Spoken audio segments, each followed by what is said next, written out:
वनवास के दौरान भगवान राम, माता सीता और लक्ष्मण एक घने जंगल में रह रहे थे। एक दिन सीता ने एक अद्भुत स्वर्ण मृग को देखा और उसकी सुंदरता से मोहित हो गई। उन्होंने राम से आग्रह किया, ये हिरण बहुत सुंदर है, कृपया इसे पकड़कर मेरे लिए ले आइए। राम ने मृग को पकड़ने का निश्चय किया और लक्ष्मण से कहा, सीता की सुरक्षा का ध्यान रखना, मैं जल्द लौटूंगा। राम स्वर्ण मृग का पीछा करने लगे, लेकिन यह मृग वास्तव में राक्षस मारीच था, जो रावण की चाल का हिस्सा था। जब भगवान राम का तीर मारीच को लगा तो मारीच सीते सीते चिल्लाया, जिससे माता सीता घबरा गई और लक्ष्मण को भगवान राम को ढूंढने के लिए भेजा। लक्ष्मण के जाते ही रावण साधु के वेश में आया और सीता का अपहरण कर लिया।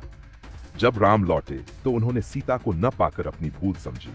उन्होंने महसूस किया कि इच्छाओं के वश में होकर उन्होंने सीता को खतरे में डाल दिया। नैतिक शिक्षा: यह कहानी सिखाती है कि लालच और आवेगपूर्ण इच्छाएं व्यक्ति को संकट में डाल सकती हैं। हर निर्णय सोच समझ कर लें और अपनी इच्छाओं को अपने विवेक पर हावी न होने दें।